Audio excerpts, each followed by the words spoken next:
O Frederico, houve uma coisa que no texto que ele apresentou que me tocou particularmente, que foi dizer que para ele a fotografia permite-lhe conhecer melhor o mundo.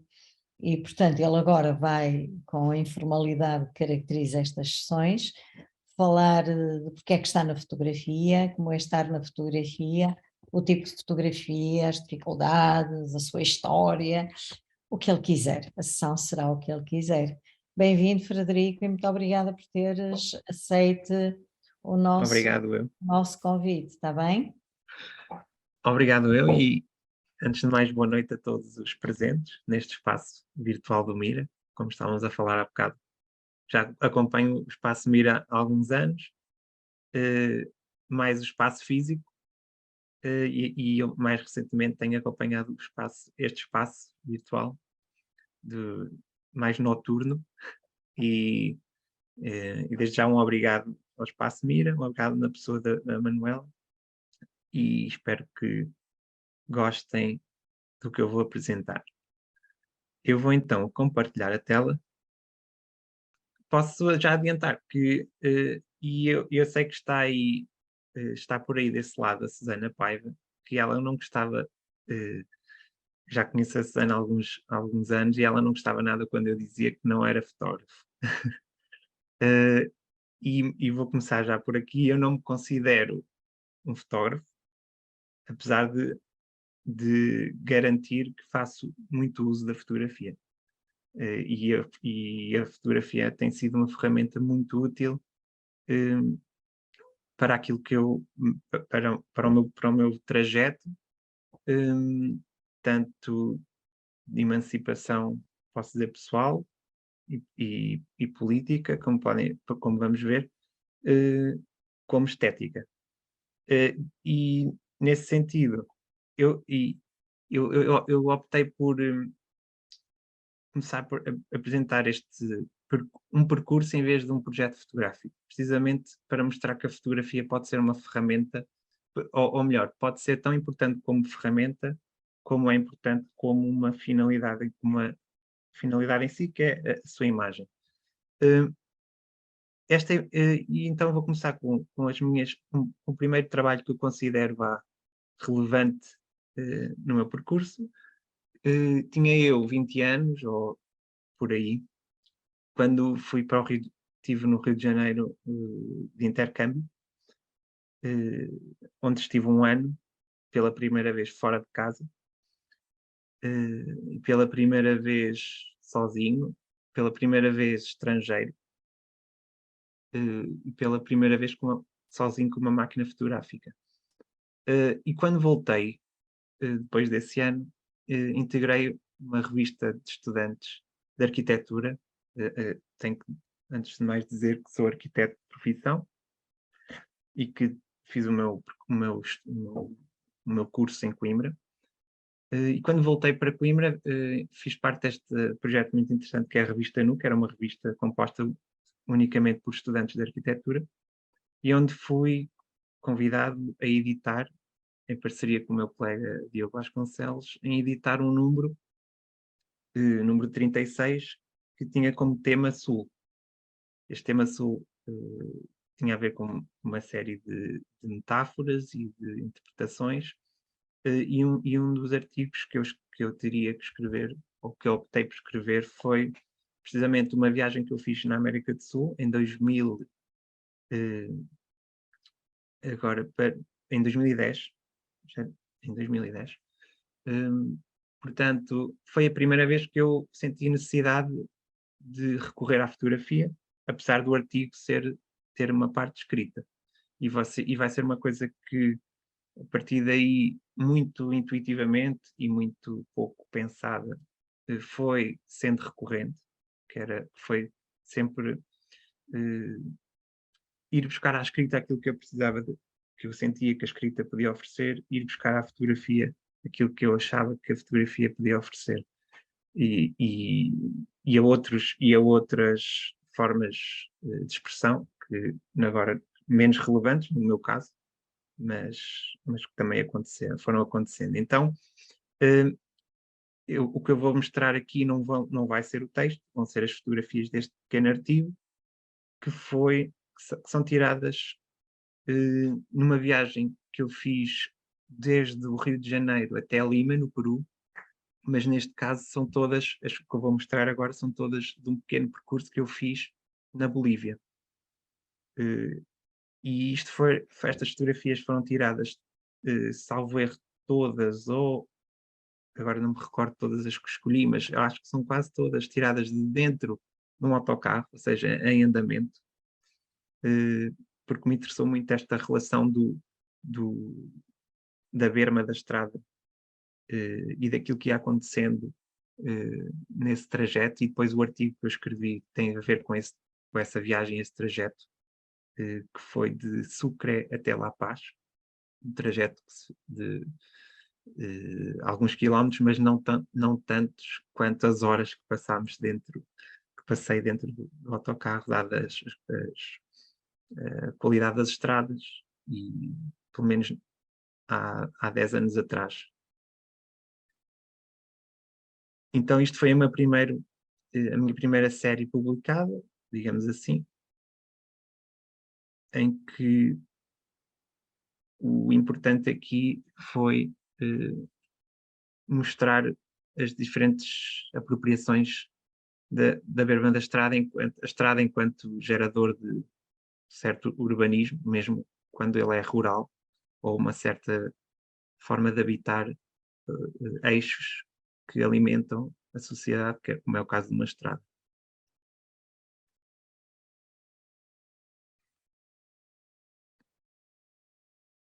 O que era, se tivermos em conta um grupo de estudantes e daquilo que estávamos habituados a ver nas revistas, a ver na internet,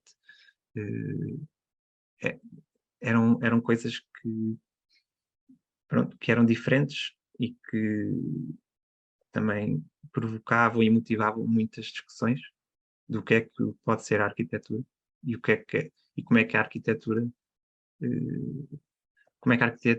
resulta dessa ligação entre o que é a cultura, o que é que são os materiais, como é que a arquitetura fala da maneira da sociedade onde ela é construída.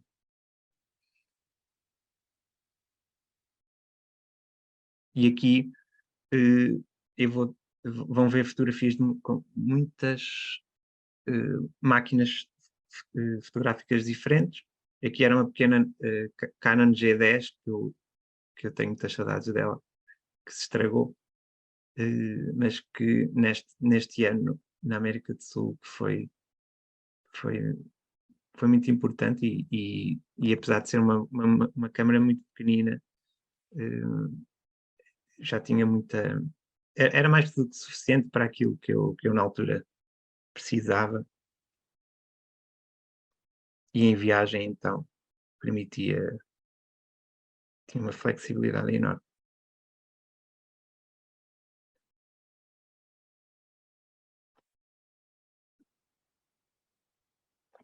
Depois, hum, eu vou estar, eu escolhi uma série de fotografias que são sempre, ou quase sempre, de viagens que eu fiz.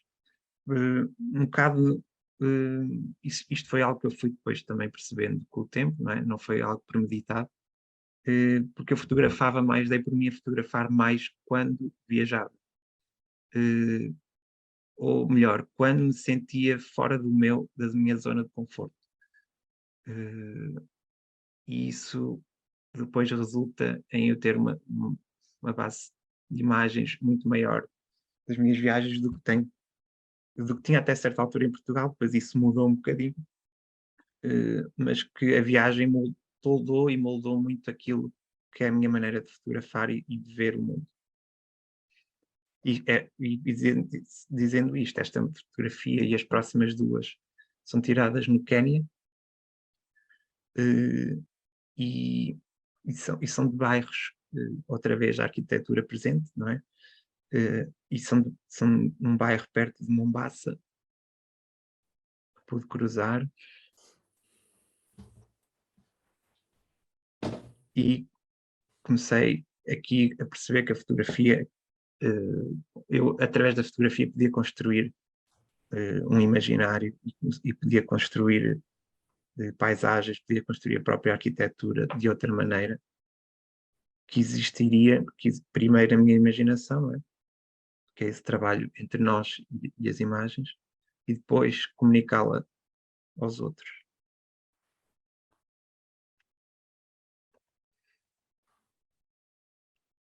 Obviamente eu tinha as minhas referências, aqui já menos, digamos, ingênuo do que na primeira série.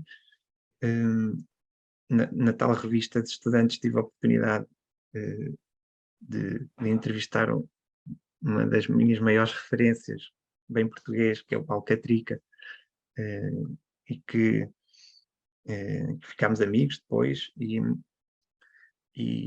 pronto, e que tem sido, foi desde os primórdios da minha fotografia a grande referência, digamos assim, e onde eu ia tentar copiar sempre, ou pelo menos quando tirava uma fotografia pensava de que maneira é que o Paulo iria olhar para este edifício ou para esta paisagem, apesar de obviamente ser algo que nunca é copiável, e ainda bem, e nós temos sempre um cunho pessoal em qualquer coisa que façamos.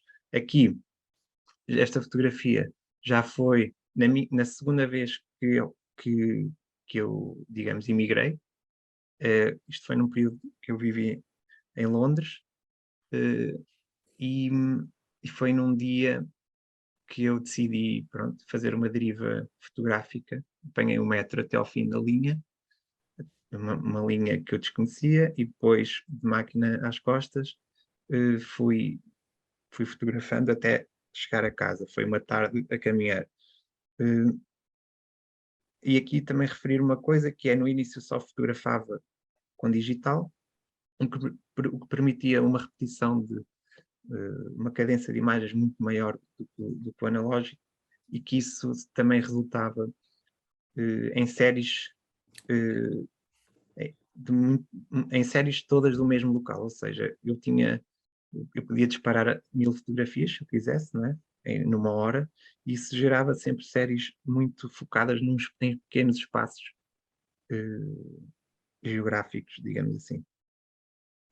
O que também tinha a ver com este bairro, que era um bairro em Tottenham que era todo à base desta repetição do módulo, um, um bairro social, e que me agradou por esta repetição, e onde pude então desenvolver pegar nessa ideia de repetição e criar uma série a partir dela.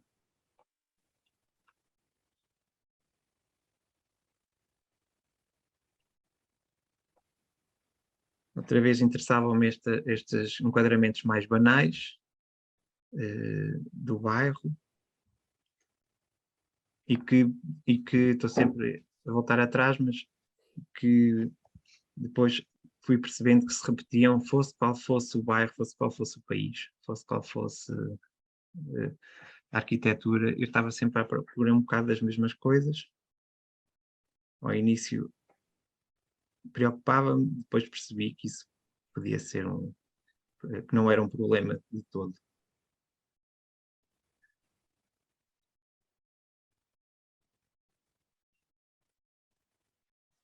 Em algumas fotografias já não vou dizer muito, não há muito para dizer, mas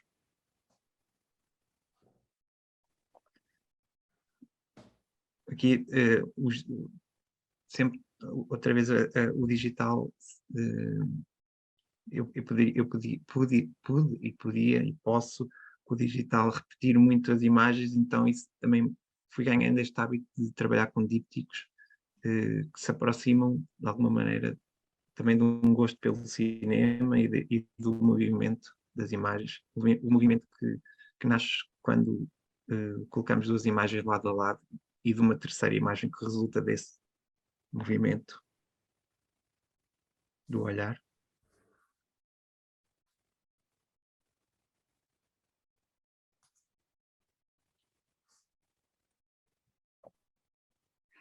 E depois, esta imagem ficou mal carregada, mas não interessa. Isto foi um primeiro, outra vez, a palavra. Comecei a sentir necessidade de perceber o que é que eu andava a fazer. E então senti a necessidade de juntar num livro que não queria que fosse livro, foi uma espécie de portfólio, aquilo que eu tinha andado a fazer, o que agora com alguns anos de distância, se fosse como um xadrez, seria considerado não um erro, mas uma imprecisão, no sentido em que eu já não me revejo em nada, em nada neste livro, mas foi importante na altura para fazer um apanhado daquilo que eu andava a fazer, que era muito disperso e era muito, alguns maus, outros bons, outros mais ou menos. Então, aqui foi uma espécie de parar para pensar no que estava a fazer. A própria Susana Paiva pedir para me escrever um texto que me ajudasse também a entender o meu trabalho visto de fora, e agora é uma espécie de relação amor-ódio com este objeto que, que mostrei aqui apenas também para voltar a insistir nessa coisa muito intuitiva de tentar através da palavra ir justificar a imagem, e a imagem às vezes justificar a palavra, ou complementar, neste caso.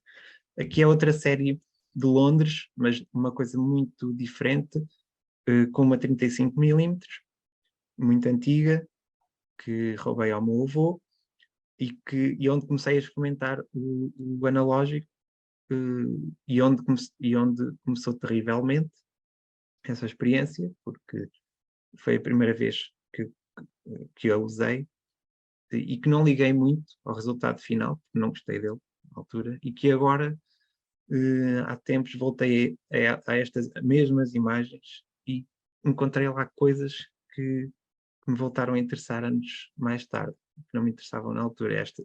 Nomeadamente uma imagem totalmente desfocada, mas que hoje me diz alguma coisa que não me dizia há 7 anos atrás. O mesmo posso dizer desta. Tem imagens quase de cenas de crime.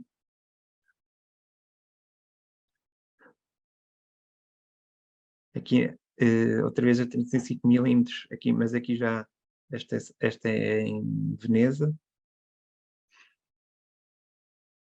E na analógica começaram a surgir coisas muito, muito diferentes daquilo que eu fazia com o digital, um bocado porque também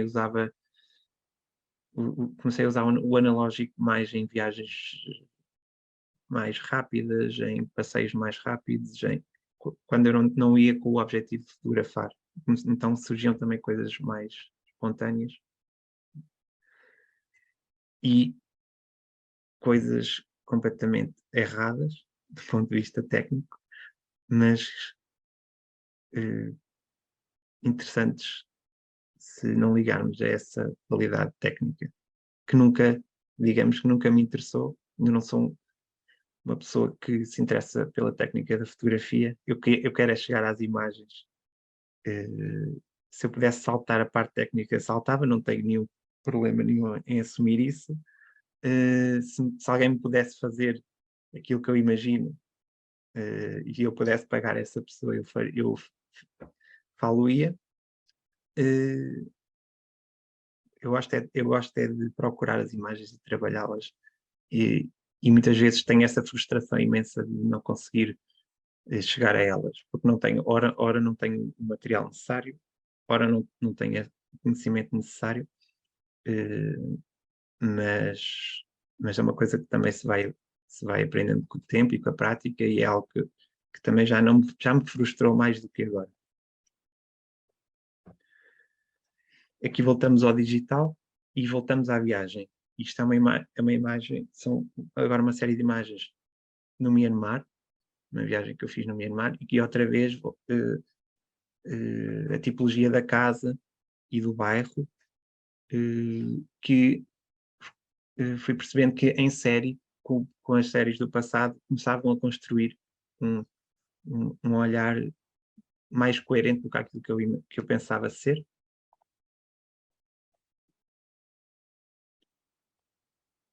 Daí eu não estar a apresentar um projeto, mas sim um processo, mas que acredito que possa ser um projeto vá, inacabado.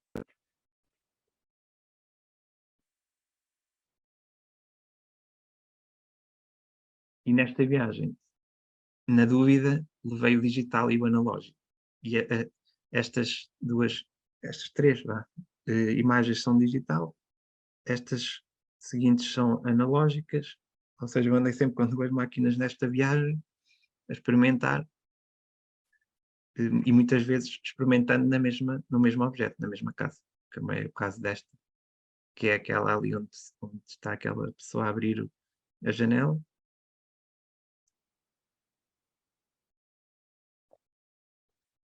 Estas imagens também nunca lhes liguei muito, até mais recentemente voltar aos negativos e digitalizá-los e voltar a olhar para eles.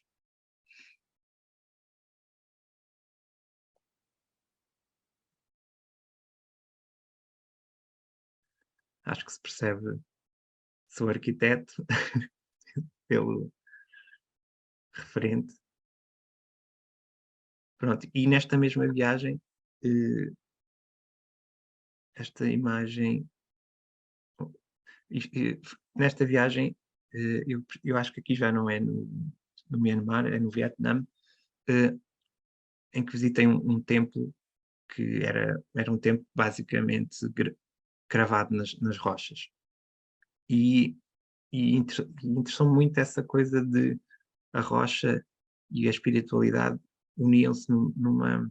Apesar de eu ser completamente cético em relação a tudo o que é metafísico, digamos assim, sou, mas interessa-me esse lado da estética se unir à ética, ou seja, da matéria ter ser respondida através da forma, ou melhor, a forma ser respondida com a matéria e aquilo e o conteúdo ter repercussão nessa forma. E, e esta imagem diz um bocado disso, que é que a arquitetura e a natureza, a rocha, a pedra, estarem aqui num diálogo extremo que vai ao limite do que é o templo. O templo é a pedra é o templo, e esse materialismo, digamos assim, é uma coisa importante na forma como eu vejo a arquitetura, e lá está, a fotografia ajudou-me a ir entendendo essas, essas ideias. E aqui, aqui então, é quase óbvio essa forma como a arquitetura e, e as formas da natureza muitas vezes não se distinguem. Aqui temos uma escada que se confunde com a própria geologia. Eh, e aqui, para não ser só fotografias de viagem, vou aqui apresentar algumas fotografias tiradas. Esta é no Porto, onde comecei a aprender a ser estrangeiro no meu próprio país e na minha própria cidade. Eu sou de Coimbra, mas passo muito tempo no Porto. Minha mãe é do Porto, tenho família no Porto, e já vivi no Porto. E comecei a aprender também a olhar para o sítio onde vivia de outra maneira. Não é fácil, é preciso muitas vezes esforçarmos a esse olhar, mas aqui consegui encontrar alguns exemplos eh, onde isso aconteceu.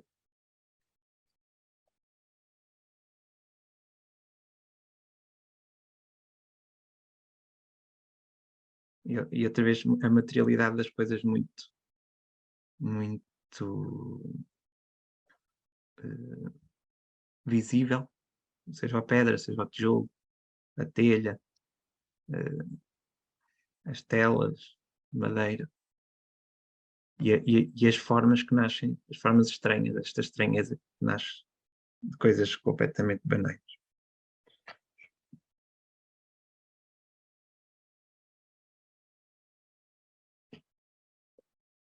E este formato quadrado resulta precisamente da máquina que eu tinha na altura e que ainda tenho, de médio formato, ser uma Brónica de formato quadrado.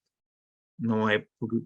Eu não posso dizer que não gosto de formato quadrado, não é não gostar, é não estou confortável com o formato quadrado, mas era o único que eu tinha na altura e era o que eu usava.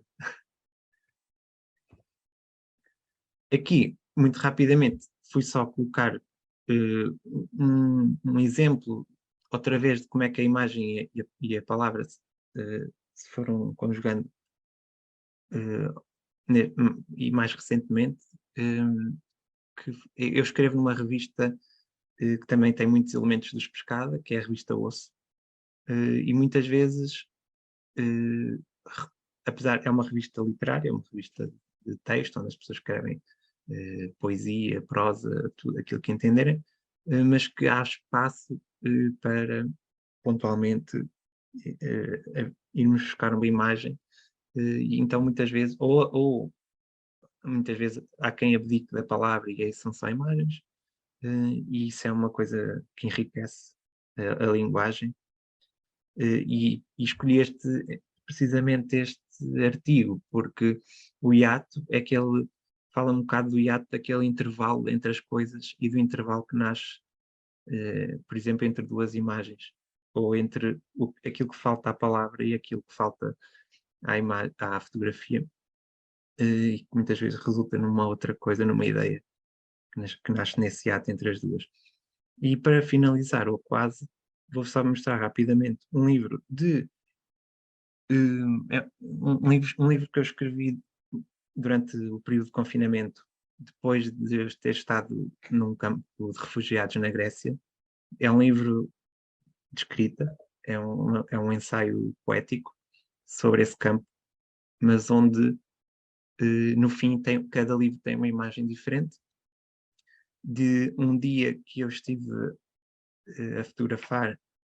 Estive neste campo 2 meses e em 2 meses apenas um dia é que fotografei. Eu levei a máquina mais por descargo de consciência, não era o meu objetivo fotografar de todo. Não fui para o campo com esse propósito, mas levei a máquina porque levei.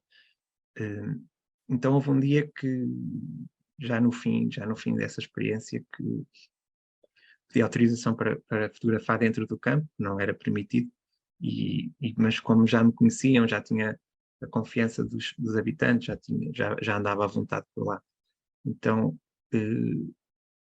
tomei essa liberdade, e no fim, este livro foi escrito e depois teve um ano ou mais de um ano na gaveta, até que ganhei coragem e confiança para o publicar, e depois a publicação dele acabou por resultar numa exposição na Casa das Artes de Coimbra, eh, que, onde eles até foi mais ideia do, do curador, que era era uma escrita muito fotográfica.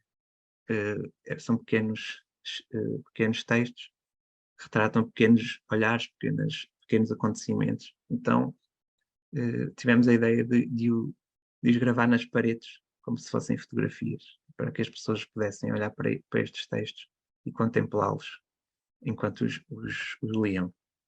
E aqui vou-vos mostrar algumas das fotografias que depois deram, fizeram parte desse lançamento do livro.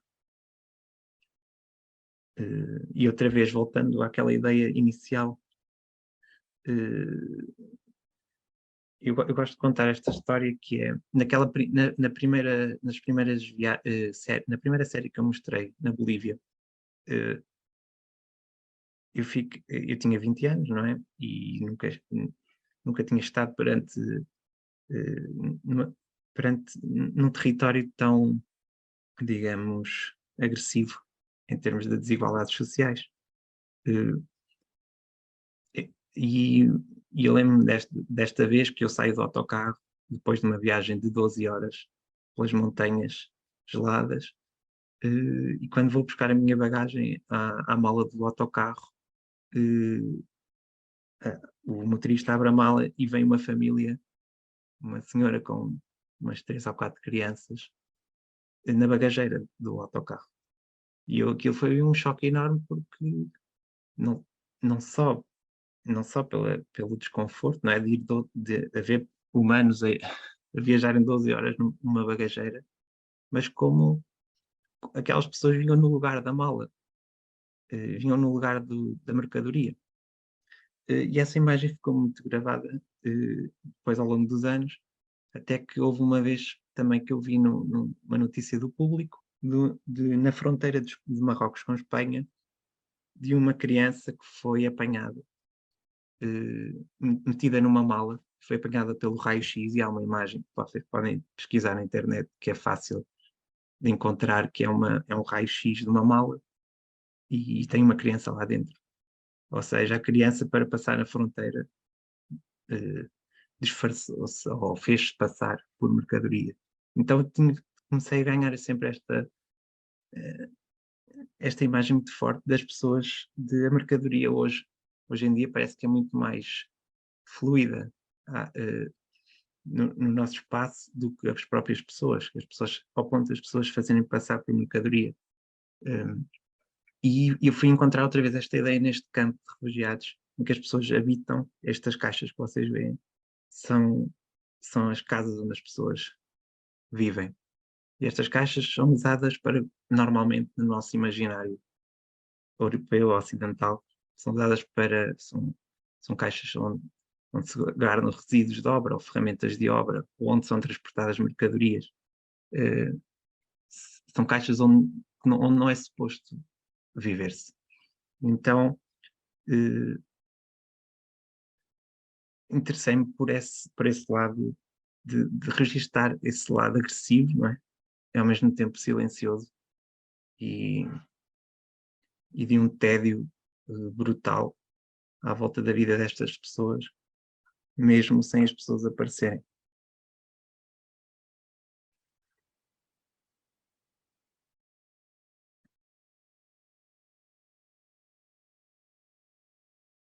E é fácil de identificar alguns logotipos das Nações Unidas, em formas já apropriadas por eles,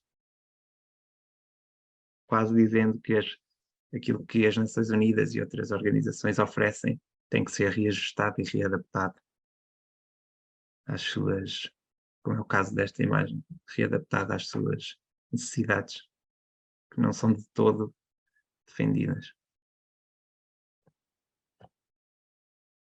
Aqui é a forma como eu transformei estas imagens em objetos para acompanharem o livro, depois estão a ser vendidas com o valor a reverter para a organização onde estive.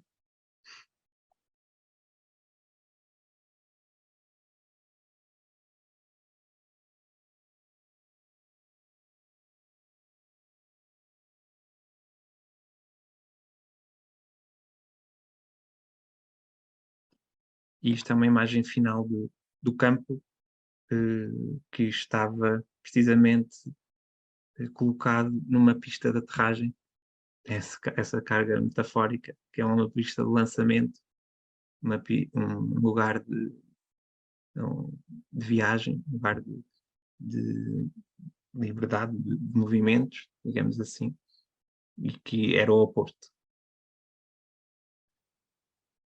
E para terminar tudo, deixo uma imagem de uma nova, uma nova etapa, digamos assim, na minha exploração fotográfica. Isto foi uma imagem que eu fiz para o último evento de Pescada, só para fechar o círculo, que também esteve exposta no Espaço Mira, nesta última exposição, e que é a minha primeira tentativa, é o primeiro clique, digamos assim, literalmente o primeiro clique que eu fiz com uma máquina nova de grande formato e que é a nova, digamos, ambição, é a nova aventura que eu estou a ter neste momento, que é trabalhar com uma máquina de grande formato e errar e continuar a frustrar e ir à procura das próximas. E vou-me calar um bocadinho. Não sei, não sei se falei de mais, falei de menos. Não, estiveste muito bem, falaste o que querias falar e muito obrigada. E acho que um dos aspectos muito estimulantes destas conversas é que cada fotógrafo traz, ou não fotógrafo, não é como tu dizes que não és fotógrafo, traz olhares completamente novos, alguns mais aparentados, outros inovadores relativamente aos anteriores. E achei esta tua apresentação particularmente especial, porque eu não diria que tu fazes fotografia de arquitetura, mas percebe-se na tua fotografia que és arquiteto, e isso não é ser redutor, é tu encontrares no mundo que vês, fundamentalmente linhas, fui particularmente sensível às repetições, não é? Ao caráter repetitivo Uhum. de estruturas. Eu também apreciei que muitas vezes, isso não é muito comum, tu referires a importância que um fotógrafo teve no teu percurso, ou tem no teu percurso, que é o Catrica, e que de facto é bom nós de alguma maneira nos reconhecermos num olhar, não é? É uma forma também de aprendermos e depois divergirmos e convergirmos e voltarmos a divergir. Também achei particularmente estimulante aquela tua ideia que é, tu pedes um texto à Susana Paiva porque percebes, pronto, para além dela escrever muito bem e ser a personagem que é, mas porque consideras que um olhar de fora é um olhar importante e de facto temos tido muitas experiências em que as pessoas, os autores, se redescobrem através de um texto que apresentamos como possibilidade de leitura e pronto, isso é muito, Sim, muito. e nesse livro até tenho que referir, houve dois textos, que foi o da Susana e de um outro colega meu, arquiteto Diogo Fonseca Lopes, totalmente diferentes, mas que eram duas pessoas importantes e cuja opinião me interessava, então desafiei-os a esse trabalho. Eh, Arrisquei, E muito bem, não mas é? às vezes é preciso. Esses olhares exteriores relativamente a um trabalho, seja o olhar de alguém que faz um texto, seja, por exemplo, o do próprio curador, não é? E que Uhum. na origem etimológica curar é cuidar, e de facto tem havido às vezes na nossa prática, não é? Quando fazemos curadoria de uma exposição, a satisfação de ver que o fotógrafo se redescobre através, desde a seleção, a espacialização, as ligações que se propõem. E, portanto, esse olhar externo é, na minha opinião, na nossa opinião, porque posso usar esse plural, é extremamente, é profundamente importante Uhum. na própria evolução de um fotógrafo. Depois, outra coisa, pronto, repare-se que tu não aparecem pessoas, as pessoas não são a tua, tu Realidade. não selecionas, não é? Os teus takes não têm a ver com pessoas, e o que é também, que mostra que há aí uma linha de pensamento é que no próprio campo dos refugiados, à exceção daquele destroço, não é, várias coisas acumuladas, tu continuas a procurar as estruturas, a repetição, e Uhum. aquela repetição daquelas caixas, aqueles contentores, não é? Que é terrível até para a saúde psicológica, não é? Não há cor, não há vegetação, não, é tudo tem a mesma cor, tem o mesmo É formato. uma fórmula de eficácia Sim, que é aplicada à mercadoria, outra vez, sem querer repetir. claro, claro. É questão da própria economia e é eficácia, é o que tu estás a dizer, ocupa pouco espaço, é económica, mas depois os impactos que isso tem, do ponto de vista até psicológico mesmo, são tremendos. Em tempos li, há muito tempo, e que era um sociólogo, um demógrafo, que falava que, por exemplo, no Minho, que há imenso verde, se caracteriza por casas muito garridas. Pronto, que os Uhum. urbanos, quando lá vão, dizem: olha, estragaram a paisagem, porque o urbano gostaria que fosse o verde com o branquinho, mas quem vive sempre dentro daquele verde, a necessidade que tem de explodir de alguma maneira em alguma cor. Finalmente, depois também, e pronto, isto é para abrir a discussão, finalmente, constatar que tu usas vários dispositivos, isto é, o dispositivo é um meio, como aliás deve ser, não é?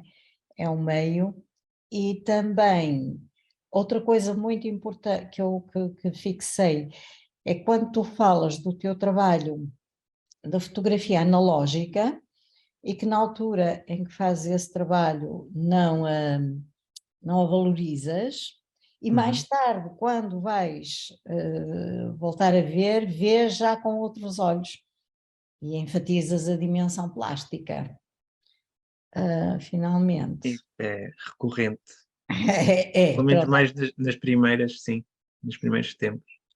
Ficava sim, muito, muito, muito frustrado com. finalmente, para terminar, a gente gosta sempre quando encontra alguém com o qual podemos estar sintonizados, especialmente naquilo que se poderiam considerar coisas menos, que é o facto de para ti a técnica ser o lado menos interessante, menos estimulante da fotografia. Não estou a dizer que é melhor nem pior, mas como eu também estou faço parte desse clube, gostei muito de te ouvir dizer isso, porque de alguma maneira nos vamos absolvendo quando nos reconhecemos nos outros, especialmente num fotógrafo como tu, que tens um trabalho muito, muito consistente. E pronto, já falei muito e agora abriria a conversa ao nosso auditório, como se costuma dizer. Posso dizer uma coisa breve, que eu Força. concordo, quer dizer que percebe-se perfeitamente que as fotografias não têm pessoas, mas não é só pelas palavras que nós ouvimos do Frederico, mas pelas próprias imagens, vê-se que é muito preocupado com as pessoas. Portanto, são imagens sem pessoas, mas profundamente humanas. Ótimo, Ah, obrigada. obrigado, tendo a concordar. Obrigada. Ô, Mas, Frederico, Sim, Roberto, estão me escutando? Estão, né? sim. sim, Eu não tenho muita habilidade em entrar no Zoom, sabe? Mas eu já estou aprendendo. Eu quero te dizer, você se diz um não fotógrafo. Eu vou te dizer, você é um baita de um fotógrafo. Seu trabalho é moderníssimo. Parabéns, adorei o seu trabalho. Belíssimo, belíssimo Obrigado, trabalho. obrigado. Eu não me considero um fotógrafo da mesma maneira, apenas da mesma maneira como toda a gente escreve e não são todos escritores. É só nesse sentido. Não me considero um fotógrafo, mas respeito muito a fotografia e preciso muito dela para, para me expressar e para pensar. Olha, o teu trabalho, o seu olhar é de uma contemporaneidade espetacular. Parabéns. Adorei o teu trabalho. Obrigado. Mais gente que queira. Paulo, força aí, ativa o som. Já está. Agora Bom, faço minhas as palavras do Roberto. São belas fotografias, um trabalho muito moderno mesmo. Eu acho que isto é uma opinião pessoal. A atitude que o Frederico tem para com a fotografia, eu acho que está muito em consonância com uma citação de Émile Zola que a Susan Sontag faz no seu famoso livro Ensaios sobre Fotografia, e que é a seguinte: não se pode dizer que realmente se viu alguma coisa antes de a ter fotografado. É o que me parece. Outra questão, o Frederico diz que não se interessa pelos aspectos técnicos da fotografia, mas eu verifiquei que, por exemplo, as verticais das suas fotografias são muito corretas, são perfeitas, não têm um defeito que seja. Bom, talvez não tenhas percebido isso, mas isto tem muito a ver com a técnica também. Claro, técnica e estética, não é? Mas para quem diz que não se interessa pelos aspectos técnicos, essa parte está muito perfeita mesmo. Parabéns. Obrigado, mas eu, quando digo que não me interesso pelo aspecto técnico, obviamente que a técnica é uma coisa fundamental, não é? E quem gosta de fotografia quer sempre dominar esse plano técnico. Só que é uma coisa que não me dá, digamos, não me dá gozo, não me dá. Não é eu digo isto porque eu conheço pessoas, fotógrafos, que se interessam muito, seja pela câmara escura, seja por esse processo, gostam de discutir as máquinas. Eu sou aquele fotógrafo que perguntam-me qual é a melhor máquina que eu devo comprar, eu não faço a mínima ideia. A maioria das máquinas vieram ter comigo e não eu ter com elas, e depois, obviamente, que eu vou à procura de. Eu tenho as imagens que eu quero fazer na minha cabeça e tento aproximar-me o mais possível dessa intenção. Mas que não me dá gozo nenhum esse processo, não dá. Como dizia o Robert Frank, a melhor máquina é a que a tenha quando preciso fotografar. Exatamente, é aquela que temos à mão, não é? É aquela que temos à mão, não é? Depois, quando procuramos outras, depois quando nos confrontamos com as nossas frustrações, porque não saiu a imagem que eu tinha imaginado, aí é que nós vamos pesquisar e aí é que nós vamos à procura de qual é qual é a melhor máquina para nós. Eu sou sincero, eu acho que ainda não descobri qual é a melhor máquina para mim. É que tens na altura que precisas fotografar, é essa. Mas se calhar não existe, não é? Se calhar não existe. É essa. E percebi também algo que essa descoberta que vais fazendo de trabalho que tinhas, digamos, posto de parte, nomeadamente feito em filme, deixa-nos aqui um ensinamento. É que o tempo é o melhor mestre e o melhor juiz. E não se consegue enganá-lo, não é? Olha, mas é uma boa atitude que está também, olha, acaba por estar ligada pela tal citação do Zola. Bom, muito obrigado. É verdade. Obrigado. Então, o Pedro Canedo levantou a mão, a sua mão virtual, e faz favor, Pedro, avança. Boa noite, muito obrigado. Parabéns, Frederico, gostei muito. Eu gostava aqui só levantar aqui duas questões que já foram levantadas, mas curiosamente eu tenho uma posição que joga ali no meio de algumas observações.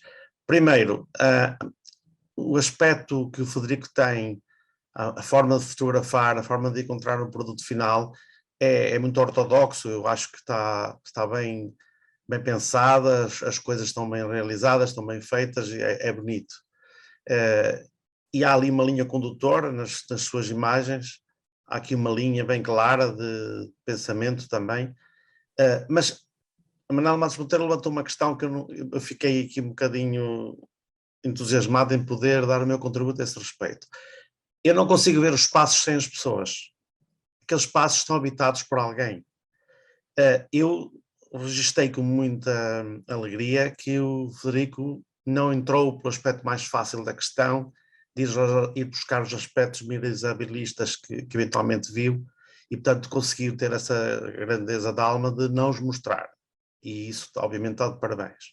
Mas eu gostaria de ver, porque acho que valorizaria o seu trabalho e valorizaria esses espaços, quando eles são utilizados em prol da humanidade.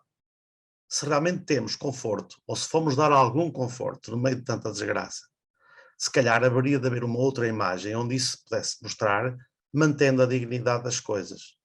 E então acho que isso que engrandeceria o projeto, na medida em que ele é feito para as pessoas, com os cuidados necessários de criar as condições de dignidade que toda a gente merece, e que mesmo num clima de adversidade, com certeza que haverá uma oportunidade para melhorar, nem que seja um bocadinho, tantas coisas más que a gente viu. Se o Frederico teve 2 meses lá, com certeza que o Frederico só pensava sempre de manhã à noite em desgraça, mas também se calhar pensava em encontrar uma solução para essas coisas. E talvez, deixo aqui um desafio, talvez metendo uma ou outra imagem, onde isto que eu acabo de dizer se pudesse ver, talvez valorizasse o seu trabalho, porque eu olho para aquilo e digo, mas onde é que nós estamos? Onde é que quem mora aqui? Quem são estas pessoas que vivem aqui? O que é que o Frederico vai fazer? Porque se o Frederico me mostra às pessoas, eu percebia muito melhor o que é que foi fazer. Eu entendo o que foi fazer, não é? Já o disse. Mas se as fotografias integrassem o meio ambiente de uma forma mais explícita, mantendo essa dignidade, eu acho que ainda era capaz de brilhar mais. De qualquer maneira, Frederico, muito bom, parabéns. Obrigado. Eu tenho que relembrar também que esta série de fotografias, estas especificamente do campo de refugiados, estão associadas a um texto. Ou seja, e esse texto... Mas o Frederico também tem imagens de outras imagens que não são campo de refugiados, sim. Que não têm pessoas. Mas algumas têm. Eu posso voltar aqui a mostrar muito tenuamente, algumas têm, mas é obviamente que é algo assumido e é algo que eu próprio não sei explicar muito bem, a não ser uma eventual falta de jeito para fotografar pessoas, mas elas aqui casualmente vão aparecendo. Lembrei-me agora deste caso da pessoa que está ali à janela e deste caso da pessoa que está aqui com a bicicleta, mas sim, são exceções que confirmam a regra. Não sei, tem um bocado, não sei se é falta de jeito ou falta de coragem de enfrentar essas pessoas, não sei, porque a máquina é um bocado... não gosto muito de confrontar as pessoas com a máquina, mas é algo que eu também não sei muito bem explicar. Frederico, eu entendo isso, mas a minha proposta é que o Frederico não tivesse como primeira preocupação fotografar as pessoas. Não. A primeira preocupação... deixá-las aparecer naturalmente. Claro. Até podiam aparecer de costas. Claro. Esse é o meu objetivo. A sua preocupação não foi fotografar as pessoas, isso é bem evidente.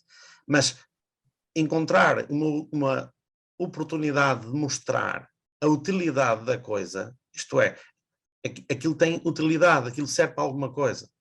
E depois, curiosamente, eu lembrei-me disto, porque depois falou de um aspecto dramático que nos marcou a todos, e assim primeiramente, foi aquele casal, aquela senhora com os filhos que estava na mala do carro quando saiu. Está a ver? Não é preciso fazer fotografia, todos nós vimos essa imagem, todos nós estamos a refletir, mas se não fossem pessoas, se fosse outra coisa qualquer, não tinha a mesma dimensão.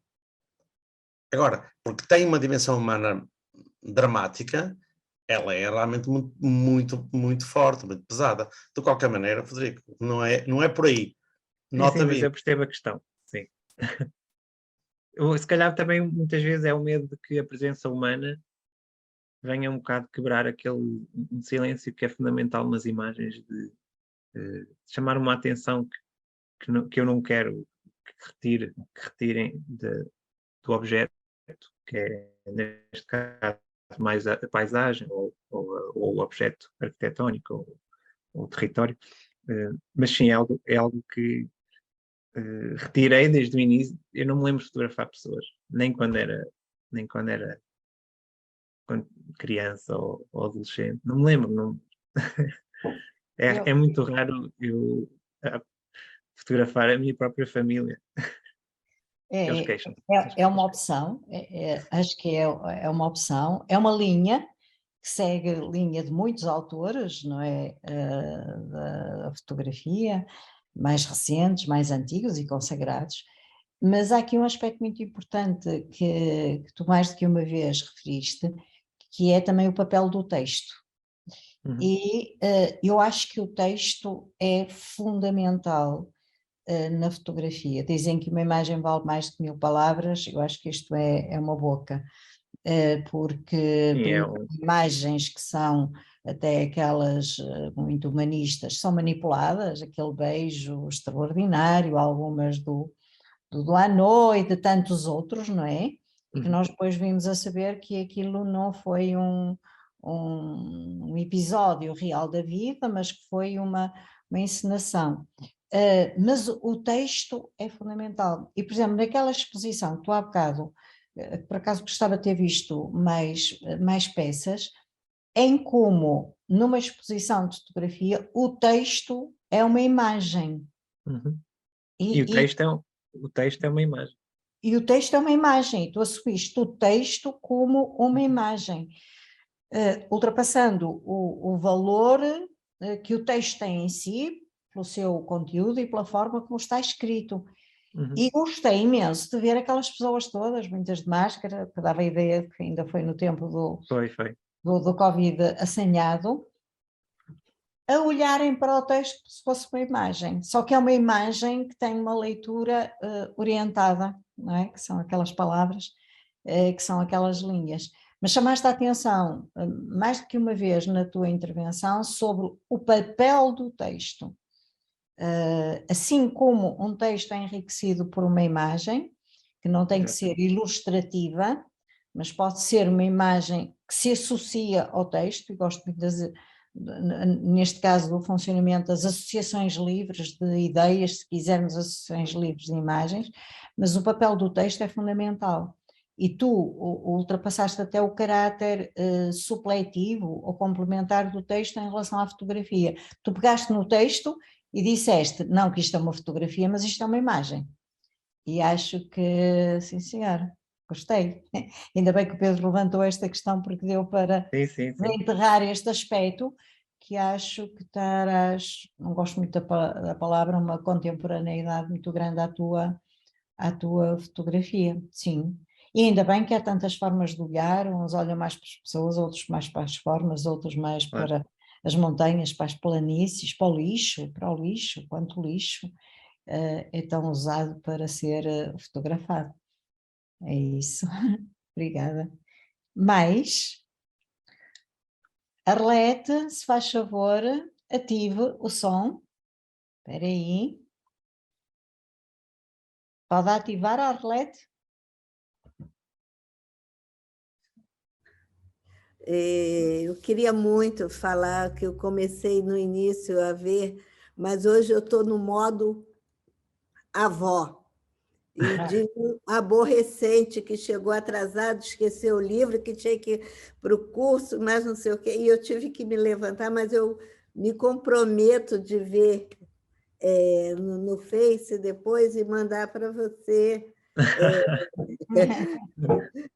pelo Instagram a minha observação, porque do que eu vi me chamou muito a atenção assim, a tua sensibilidade com as linhas, com o não dito, Uhum. né, que estão impressos ali nas tuas imagens. Mas gostaria de ampliar isso, mas no momento, modo avó, tomou tempo.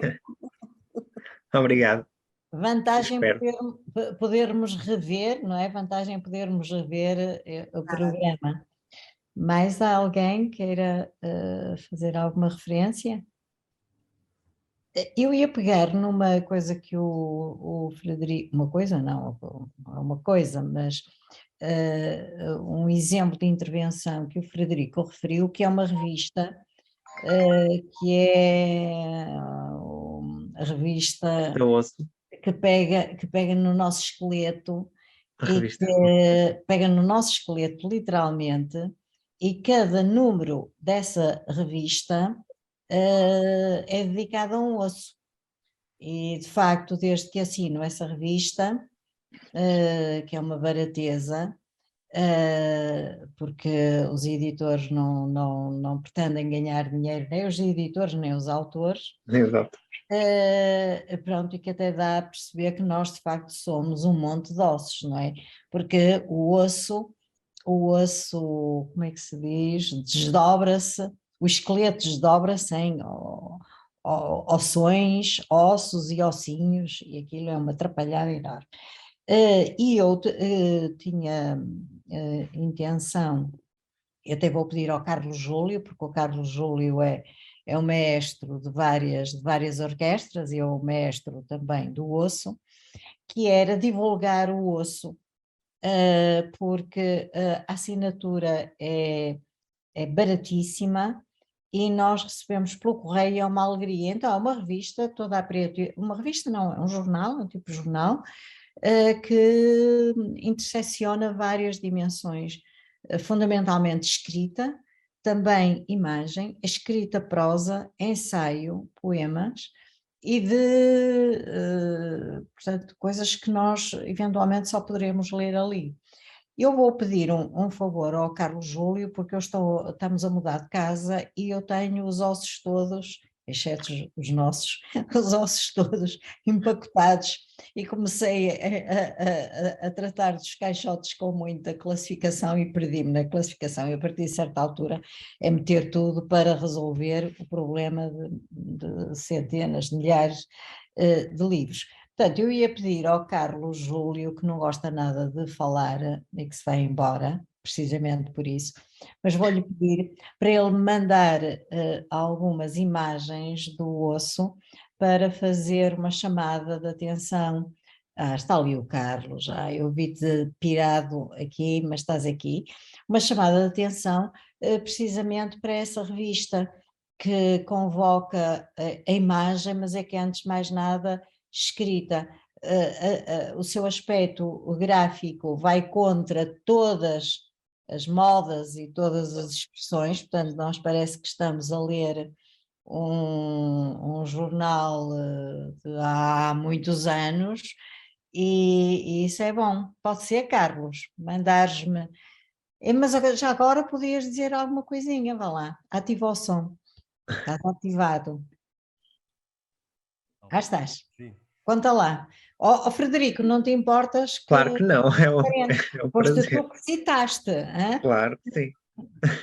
Eu não tenho muito para dizer, porque esta revista já existe talvez há quase um ano, tem uma periodicidade que tem variado entre, no início era semanal, passou a quinzenal e agora é mensal. São números que têm uma equipa redatorial que se tem mantido mais ou menos constante desde o início, e tem sempre também algumas rubricas que são convidados pontuais, quer em escrita, quer em fotografia, etc. Como a Manuela disse, o preço da assinatura é praticamente o custo da revista, de imprimir a revista e depois enviar por correio. Quando temos algum dinheiro a mais, temos feito uns suplementos ou oferecemos uma capa para guardar as revistas, e isso tem-se mantido assim. E e com certeza que vamos estamos já na terceira série, esta terceira série acaba agora em novembro, e depois a partir de janeiro penso que todos vão continuar a escrever e, portanto, teremos uma nova série de 6 números ou 12 números. Pronto, nós temos no Facebook existe uma página desta revista onde estão todos os números que têm sido editados. Cada número editado tem, portanto, o seu índice com os vários artigos, e neste site também existe a opção que nós chamamos ossário, onde é possível ler todos os números que saíram, desde chamamos o osso zero, que foi o inaugural, até ao penúltimo.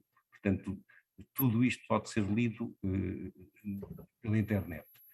Quem gostar de ter a versão em papel, de facto, é fazer essa assinatura. Nós optámos por ter que ser uma assinatura para sabermos exatamente qual é o número de tiragem que queremos, para não termos depois sobras que iriam ser desperdício, e, portanto, com os assinantes conhecidos, depois a tiragem é exatamente para esse conjunto de assinantes. Portanto, se quiserem, podem assinar, talvez consultar, o site é revistaosso.pt e tem lá praticamente toda a informação que precisa.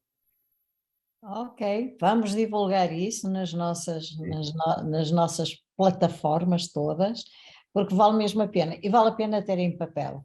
Portanto, é tão raro agora receber-se pelo correio, com alguma periodicidade, uma coisa que vale a pena, é uma experiência boa. Eu gosto muito quando encontro um osso na caixa do correio. Ora bem, mais alguém? O Rui Apolinário, o nosso querido amigo Rui Apolinário, excelente fotógrafo, comenta no chat um trabalho, entre aspas, demasiado humano. Obrigado, Frederico. E de facto, às vezes, eu acho que o trabalho de Frederico leva-nos a procurar o humano. Ele não é evidente, dá trabalho, mas ele está lá. E por isso também concordo com o Rui Apolinário. Mais alguém queira levantar? Pronto, olha, então, Frederico Martinho, vais continuar a dar a conhecer o teu trabalho, a gente vai-te seguir, está bem? Fica prometido. Claro. Lá se vens ao Porto, está bem? Estou sempre aí. Então anda lá, tens de vir ao Mira, conversarmos um bocadinho, se vieres a tempo ainda comes uvas americanas, maravilhosas do nosso pátio, e pronto, e lembrar a todos que estamos a receber a notícia das participações no MIPOF, dizer ali ao nosso Paulo Monteiro que se ele tiver trabalhos para expor, a gente arranja um sítio improvável para isso, porque estás nos Açores, mas um dia destes ainda fazemos uma extensão para os Açores, e portanto era precisamente isso, lembrar que se apontem para mostrarem os vossos trabalhos neste MIPOF, está bem? Olha, Frederico, muito obrigada, foi muito Obrigado bom. eu, Foi uma e boa noite a todos. novidade, muito bom, até para a semana. Para a semana temos outro pescada por cá. Portanto, estamos em plena peixaria e é muito bom, e faz muito bem à saúde. É ótimo para a saúde mental, os vossos trabalhos, os ossos e todas as coisas que as pescadas vão fazendo e nos vão surpreendendo. Então, até para a semana, está bem? Tá? Obrigado. Boa noite, obrigada. Boa noite.